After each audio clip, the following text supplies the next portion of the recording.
हरियाणा में विधानसभा चुनाव प्रचार अपने चरम पर है। ऐसे में सभी दलों के प्रत्याशी मतदाताओं को लुभाने के लिए नए नए वादे किए जा रहे हैं। वहीं एचएनएन संवाददाता योगेश आर्या ने जगाधरी विधानसभा से बीजेपी प्रत्याशी और कैबिनेट मंत्री कंवरपाल गुर्जर से खास बातचीत की है, जिसमें मंत्री कंवरपाल ने 10 साल में सरकार की ओर से किए गए विकास कार्यों को गिनाया है।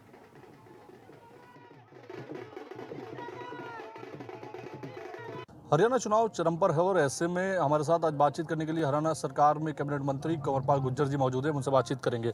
सर, किस तरह से देखते हैं त्रिकोणीय आपका यह चुनाव है, तीसरी बार आप मैदान में है, सियासी पिच पर आप इस बार तीसरी बार मैदान में है, तो क्या लगता है हैट्रिक लग पाएगी? देखिए, हमारे 10 साल में जिस प्रकार से निष्पक्षता के साथ और कांग्रेस से लगभग 10 गुना से भी ज़्यादा काम विकास के किए, तो उसके आधार पर मैं कह सकता हूँ कि निश्चित तौर से जनता का आशीर्वाद जो है वो भारतीय जनता पार्टी को मिलेगा। और यहाँ पर जिस प्रकार से 10 साल हम जनता के बीच में रहे और उनकी समस्याओं का समाधान करने का काम किया, तो मुझे पूरा यकीन है कि जनता मुझे आशीर्वाद देगी। जनता त्रिकोणीय मुकाबला मानकर चल रही है, आप किससे मुकाबला मानते हैं, कांग्रेस या आज़ाद समाज पार्टी या अन्य से? नहीं, देखिए, मुकाबला तो पूरे हरियाणा में भारतीय जनता पार्टी का और कांग्रेस का ही है। कहीं कहीं किसी पार्टी का कुछ आधार है, लेकिन मुकाबला हर जगह कांग्रेस के साथ ही है। कांग्रेस में जो है सीएम पद को लेकर बड़ा जो है कंजमस चल रहा है। कुमारी सैलजा पर भी आपत्तिजनक टिप्पणी हुई है। आपको लगता है कांग्रेस में जो आपस में जो कलह चल रहा है उसका बीजेपी को फायदा मिलेगा? देखिए, उनका अपना है। अब बीजेपी कोई उसकी आशा में तो नहीं है कि भाई हमें फ़ायदा मिलेगा नहीं मिलेगा, लेकिन सारा समाज देखता है।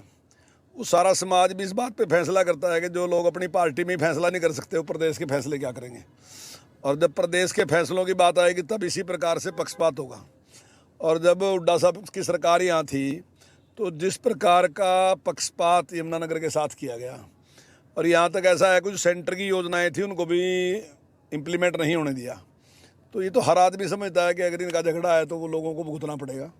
तो मैं समझता हूँ कि जनता समझती है और जनता इस बात को देखेगी और निश्चित तौर से वो भारतीय जनता पार्टी के प्रति अपना विश्वास व्यक्त करेगी। अच्छा, हरियाणा चुनाव आते ही खर्ची पर्ची का एक बहुत बड़ा जो है रोल अदा होता है कि कहीं ना कहीं चुनाव में देखने को मिलता है, बयानबाजी होती है, खर्ची पर्ची को लेकर होता है। ऐसा कारण क्या है कि जब भी चुनाव आते हैं खर्ची पर्ची सामने जरूर आती है? देखिए, 2 बातें हैं। हमारे से पहले ना जी, इस प्रदेश में एक सिस्टम था, वो सिस्टम था कि जो भी मुख्यमंत्री होता था लोग उसको जाके पर्ची देते थे, उसकी सिफारिश से लगता था, या जो लोग प्रभावशाली थे उनको पर्ची देते थे, या जो भी लालच दिया जाता वो दिया जाता, पैसा दिया जाता, और उसी पे नियुक्तियाँ होती थी। हमारी सरकार आने के बाद हमने पहली बार कहा कि भाई हम योग्यता के आधार पे नौकरी लगाएंगे, किसी की सिफारिश से नहीं लगेंगे। और उसका सबसे बड़ा उदाहरण ये है कि हम 90 विधायक हैं, 90 विधायकों में से एक भी कोई विधायक ऐसा नहीं जिसका बच्चा नौकरी लगा हो। पिछली बार भी हम 90 विधायक हैं। श्रीमती गीता बुक्कल जो कांग्रेस की विधायक है, उनकी बेटी असिस्टेंट प्रोफेसर लगी थी, अपनी योग्यता से लगी, कोई हमने नहीं लगाई। वो बहुत काबिल बच्ची है तो वो लगी, बाकी किसी का कोई बच्चा नहीं लगा। मैं समझता हूँ ये सबसे बड़ा उदाहरण है कि सारा काम जो है वो बिना किसी बेईमानने के, बिना किसी सिफारिश के चला। तो हमने वो बिना सिफारिश के काम किया, तो निश्चित तौर से हम उस बात को कह भी रहे और जनता भी इस बात को मान रही कि जब से भारतीय जनता पार्टी की सरकार आई तब से ये जो भ्रष्टाचार था वो सारा भ्रष्टाचार खत्म है। और ये ऐसा नहीं है कि मैं आपके चैनल पे आके बयानबाजी कर रहा। जब कोर्ट ने बात मान ली, कोर्ट ने जो हुड्डा साहब के टाइम में भर्तियाँ हुई थी उनमें से ज़्यादातर भर्तियाँ कोर्ट ने कैंसिल कर दी, ये कह के कि इनमें नियमों का पालन नहीं किया गया। तो ऐसा नहीं है कि खाली मेरा बयान है, तो कोर्ट ने कर दिया, कोर्ट ने उस भर्तियों को रद्द कर दिया। तो उससे साबित होता है कि इन्होंने किसी प्रकार की नियमों का पालन नहीं किया और जो इनके जिम्मा है इन्होंने वो किया। और हम समझते हैं कि देश सबका है, प्रदेश भी सबका है, राइट भी सबका है। मतलब ये नहीं है कि अगर कोई गरीब आदमी है उसकी आप अनदेखी करके साइड में गिर दो, बल्कि सरकार की जिम्मेदारी तो ये है कि गरीब को प्राथमिकता दें। ऐसा मैंने जो लोग बड़े हैं उनसे सुना है कि सरकार का, राजा का व्यवहार जो है ना माँ जैसे ही होना चाहिए, कि जैसे माँ अपने कमज़ोर बच्चे का ध्यान रखती है या पिता अपने कमज़ोर बच्चे का ध्यान रखता है, तो ऐसी सरकार की ड्यूटी है वो कमज़ोर का ध्यान रखे। और हमने वो काम किया, हमने कमज़ोर का ध्यान रखा। आज बहुत बड़ी संख्या में ऐसे लोग हैं जो अति गरीब हैं लेकिन उनके बच्चे बड़े बड़े ऑफिसर बन गए।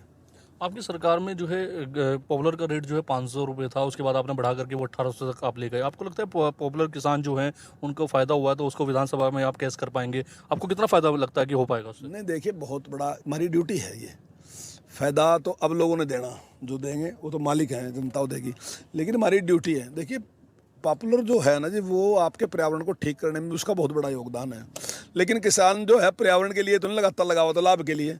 पर लेकिन हमारी ड्यूटी ये है कि अगर हम उसको अच्छा रेट देंगे तो स्वाभाविक है ज़्यादा लगा। अब आप पूरे एरिया में घूमे होंगे, आपने देखा होगा 70% से ज़्यादा ज़मीन में पॉपुलर खड़ा, तो ऑक्सीजन का इसको सबको फायदा ही रहा।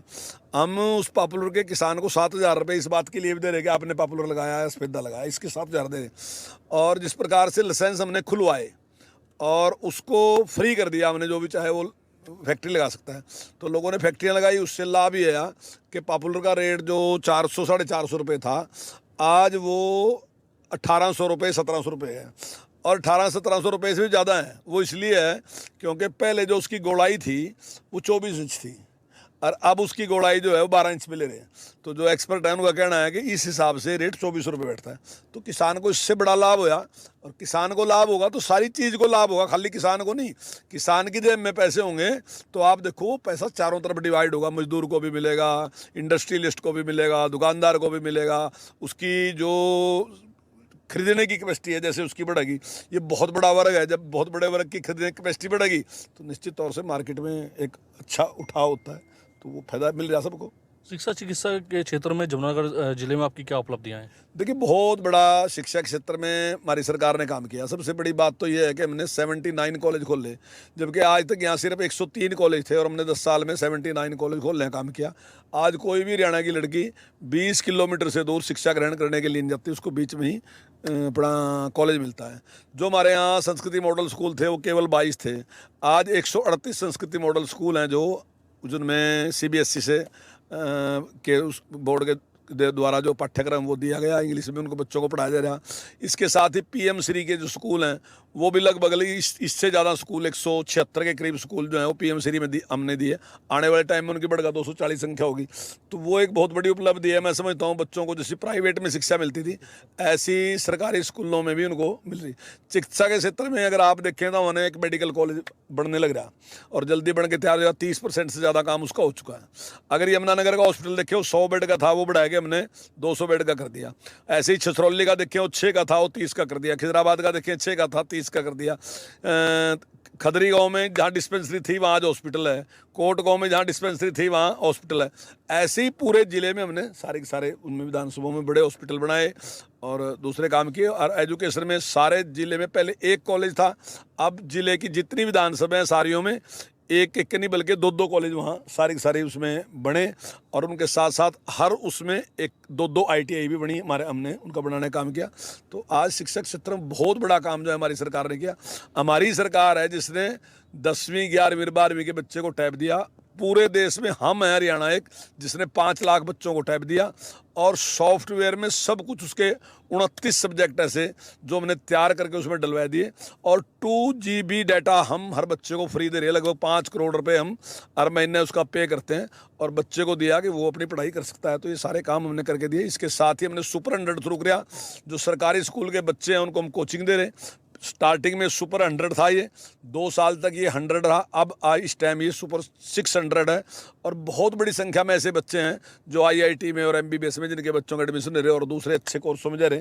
तो वो बहुत गरीब बच्चे हैं जिनके माँ बाप के पास इतनी कैपेसिटी नहीं थी कि वो कोचिंग दे सकें, लेकिन हमने कोचिंग दिलाने का काम किया। और मैं समझता हूँ वो बहुत योग्य बच्चे हैं, देश का नाम करेंगे, वो प्रदेश का नाम करेंगे। तो हमने वो काम किया और मुझे बड़ी उम्मीद है उनसे, बहुत होनहार बच्चे। तो हमने देश के लिए सारा इस प्रकार से किया कि वो बच्चे आगे देश के लिए काम करें।